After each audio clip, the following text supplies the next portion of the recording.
morning, Emmaus.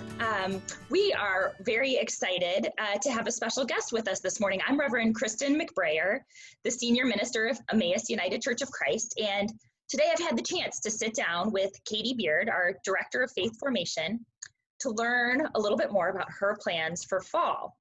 As you all know, this is a time of transition for Katie.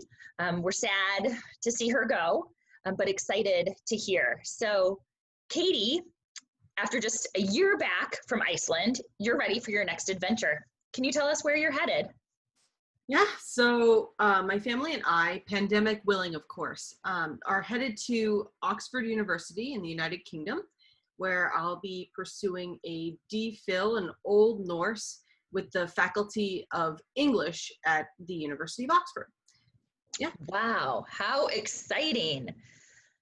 We look forward to hearing how your studies unfold as you get there and the writings that come out of this exciting next step in your adventure.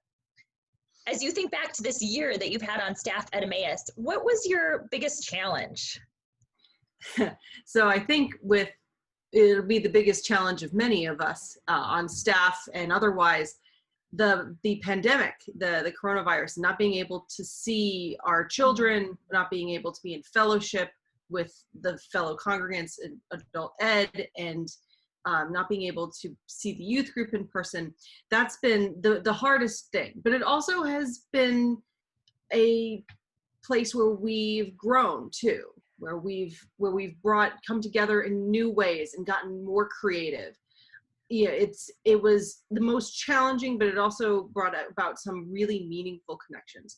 So I miss everybody, and it was very sad to have the second half of the year be interrupted. But also we got to do a lot of really interesting and meaningful things via technology like Zoom and asynchronous technology like YouTube. Yeah, I loved the energy and the creativity that you brought to our Vacation Bible School this year when it felt like there was no way to do anything for our kids. You created something in the midst of the unusual, chaotic setting that we had. What was your best thing in this year with your time at Emmaus? What did you enjoy the most? Of course, my favorite thing is working with children. I love the energy and enthusiasm and creativity that our children bring to worship. They bring to Sunday school. They bring to all of their arts and crafts, their plays that they put on, which I always love. The retreat will always be something that I'll hold very, very close to my heart. That was very wonderful to get our congregation to be in fellowship out in nature. I'll always remember that. And one of my other favorite memories too in this pandemic time was seeing all of the projects that the children made during virtual Vacation Bible School week kind of come to life when we put this sort of virtual thing out into the world. You don't really know what's going to come back to you. And seeing all the children hold up their great art projects on our Zoom calls when we did fellowship with each other was something that I got so much joy out of, the creativity, ingenuity, and resilience of our congregation's children. So that was one of my favorite moments and very fulfilling to me. Yeah. It's been a fun, different and fun year. We've made it work. As you set off for England, what are you going to miss most? Obviously, you'll miss people and those sorts of things, but is there like one food that you pack in the bottom of your suitcase to make sure you have enough of, or one restaurant, or what are the things that you just, when you are overseas, you really miss in our culture and our community and our life here? One of the things I missed the most when we were living in Iceland is the diversity of food that we have in America. I couldn't find a good taco to save my soul. and when coming back, that was one of the things that I was so excited about, is just being able to go, what would we like to eat, and where this DC area is so full of wonderful cultural food and wonderful just wonderful energy around their around cuisine. But in England, they also have a very vibrant culture. So I'm also very excited about encountering that. But I think the place I'll miss most in this Northern Virginia, DC area is District Taco. Ah, that's a good one. Yeah. That's a good one. And Magnus is a little young, but how is Erica excited about the next part of her adventure? Yeah, she's very excited. I think that there's always a little anxiety about being a new kid, but she is a very she's a very outgoing child. So I think she'll be just great. I'm looking forward to Magnus when he's learned to speak having a little British accent. Very fun, very fun. And as we say goodbye to you, we wish you just a wonderful next part of your adventure and your journey. And we know you, having spent 2 years in Iceland, that you will stay connected with us and share what's happening as you begin this research and study. And we are excited that on August 9th, you and your family will be with us in worship, and we will have the opportunity to really send you off with our gratitude for the work that you've done at Emmaus, the energy that you've brought, the dedication, and wish you all the best for you and Mitch and Magnus and Erica as you set off on this next adventure. So we want to make sure that everybody knows to join us in person at 8:45 or digitally at 10:30 on August 9th as we send the Beards for the next part of their grand journey and adventure. And so it's been good to connect with you, Katie, and to help share some information about your journey with our congregation. And we have a special guest that is going to be joining us as we make this transition from Katie's time as the director of Faith Formation and Mission. We will be welcoming our new minister, Minister Faison, Robert Faison, into our midst. Minister Faison. Good morning. Good morning. We've just been talking with Katie Beard about her time at Emmaus, what she's enjoyed, and we are excited to send her with our blessing, and we are equally excited to welcome you into this new position here at Emmaus. Thank you. And so this is just a great opportunity for the congregation to get to know you a little bit as well. So Katie, I'll give you a chance to say goodbye, and we wish you well. And much success to you, Katie. Yes, you too. I'm very excited for your leadership. Thank you. Thank you. And a successful transition. Thank you. Hey, what's one piece of advice you could give me as I prepare to take on this new role? Wrangle those volunteers. Right. Okay. All right. I received that. Thank you. It's great seeing you. Much success at Oxford. Yes. Thank you so much. Fantastic. So Minister Faison, we're so excited to have you on board. And we just want to take some time to connect with you a little bit more. We've all read your bio and are excited to have you here. And as you begin to learn about Emmaus, I'm wondering, what are you most excited about in this new ministry opportunity? Well, I'm excited. One, I will get the opportunity to serve in a European, with a predominantly European congregation. Most of my adult ministry experience over the last probably 10 to 15 years has been in predominantly African-American congregations, which is a blessing. And I still plan to stay connected and have my membership at the Community Church of Washington, D.C. United Church of Christ. Shout out to my pastors, Pastor Reverend Dr. Aaron B. Wade and Reverend Adelphi Johnson Wilhite as well. But I also realized that the Church of God, the universal church, is not just made up of African Americans, but it's made up of all of God's creation, all of God's people. So I'm looking forward to serving in a predominantly European congregation environment. I have done it before within the Assemblies of God. It's been probably about 20 years since I've been in that sort of environment. So I'm looking forward And then as I do it this time, I can go with a greater degree of authenticity, a greater degree of awareness of who I am as a person, who I am as a minister of the gospel, and also connecting with the theology, with the perspective of the United Church of Christ. Yeah. Well, and we are really excited to be able to learn from you as well. And one of the things I remember you talked about in your interview process with us was one of the colleagues you work with at the community church, that person is the head and you're the heart of your ministry, right? And so one of the growing edges, I think, at Emmaus is that that heart, that emotional side of spirituality that many, especially I think European churches in the United Church of Christ, but many churches in the United Church of Christ struggle to connect with that emotional part of our spirituality. And I hope that you bring that heart that you talked about into this, and that we're able to, as a congregation, learn. I know we will learn from you, but I hope that's one of the things that we're able to learn among the many gifts that you'll bring. Yeah, and I'll say even on the flip side, I anticipate learning more from the head part, using that analogy as well, because I know of the structure that I've already been exposed to at Emmaus, and so I thank God for learning more about structure, and so I appreciate the head part that I'll be learning here as well.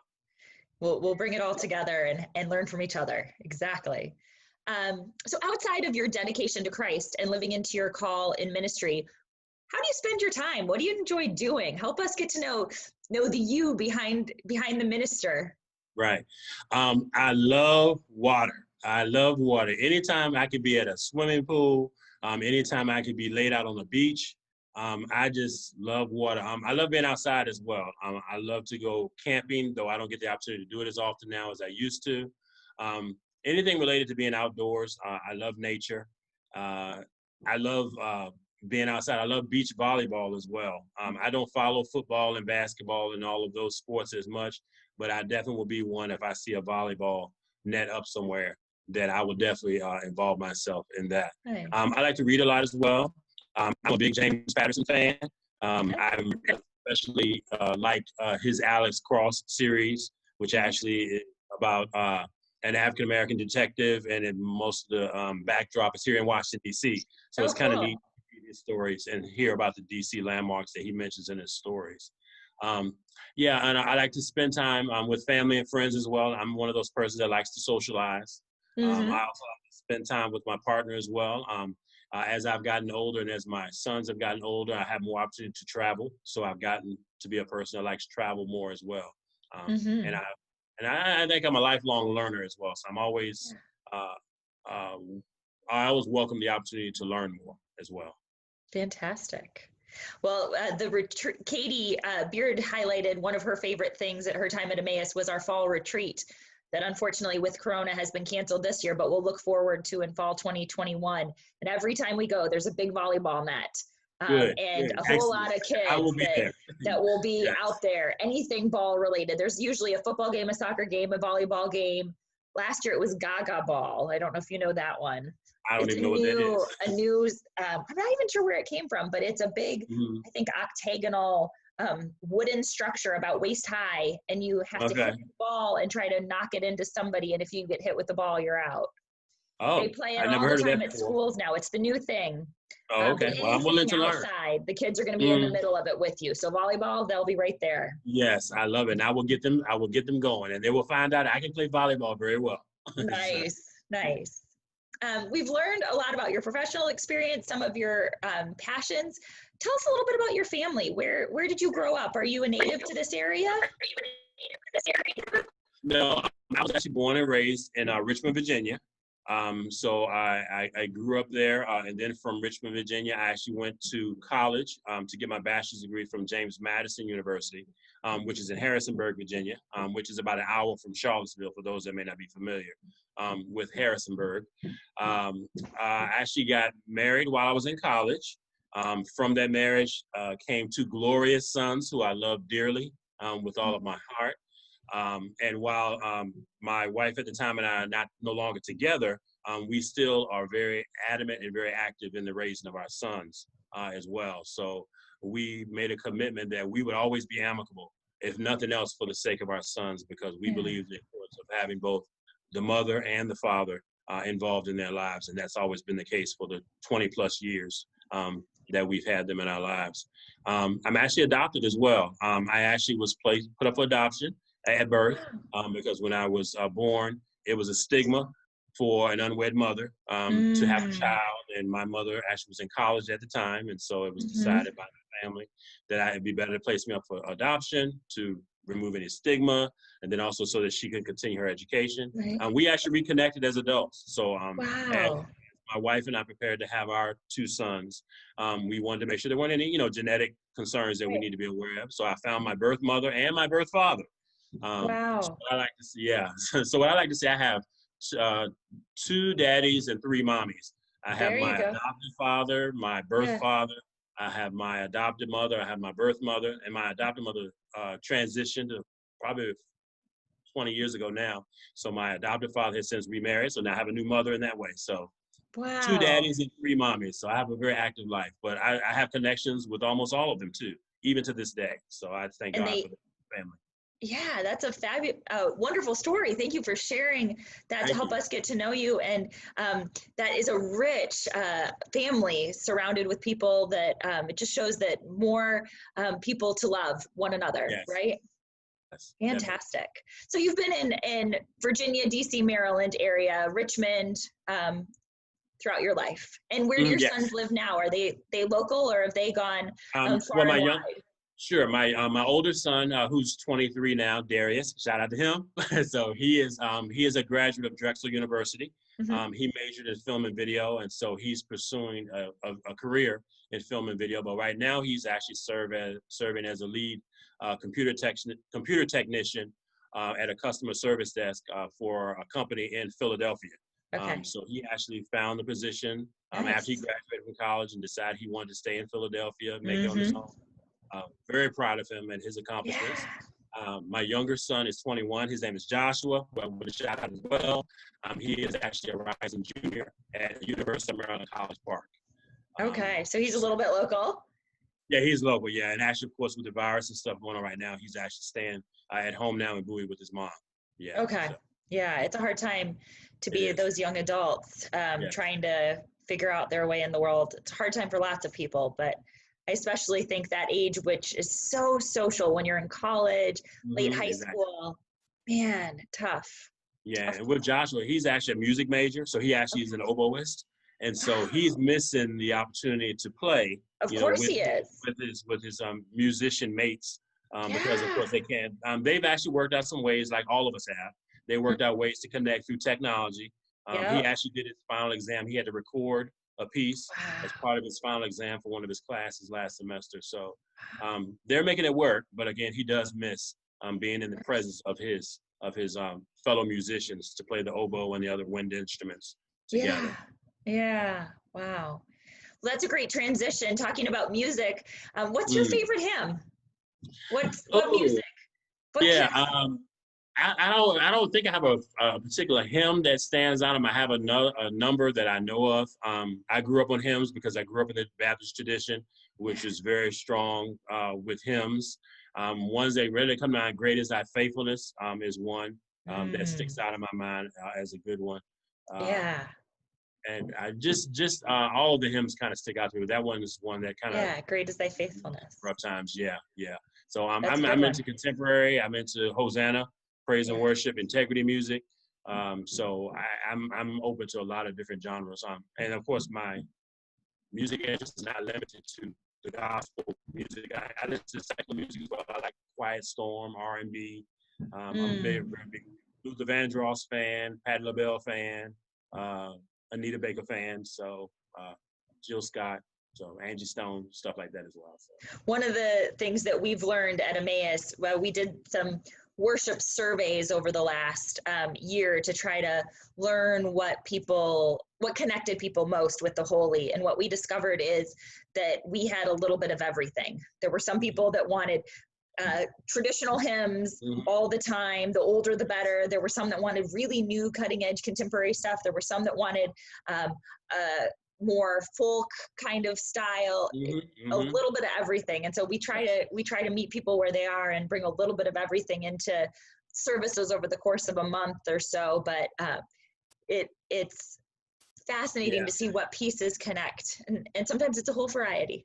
Exactly. And I know, the song escapes me at this moment, but I remember at the worship service this past Sunday, one of the songs that the worship team sang was an old hymn that I remember from my African-American tradition. I remember commenting about it on the Facebook page, and I say, man, I said, yeah, that really touched me, because that's my heritage. And so it's important to embrace everyone's heritage, because God embraces all of us. So ought we to embrace everyone else and all of us as well.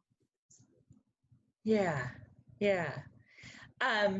So one of the things, like lots of churches, Emmaus likes to eat. We like food. We like gathering around food. Many of us miss our fellowship time where we got to eat together. If you could eat one meal for the rest of your life, every day, what would it be? What's your go-to favorite? I love lasagna. I love my mother's lasagna. I love lasagna, so that would be one. If it was like a quote unquote genre of food, it would probably be seafood. I love seafood. I love crabs. I love scallops. I love fish, boneless fish, preferably. So when you're on the edge of the water, right? You like being at the water, being at the beach, eating the seafood. It all fits together. Exactly. That's good. I didn't put that together, but that works. That definitely works. Definitely. Fantastic. Well, we are just so excited to have you, and we're looking forward to being able to share this conversation with the church so that they can get to know you a little bit. And then over the next month, we'll find new and creative ways in this time of pandemic to help you and the congregation connect with one another. So thank you for your time this morning, and we will look forward to beginning this new chapter of Emmaus's ministry together. Thank you for the opportunity as well. Thank you for taking time to talk. Thank you so much. Have a wonderful day.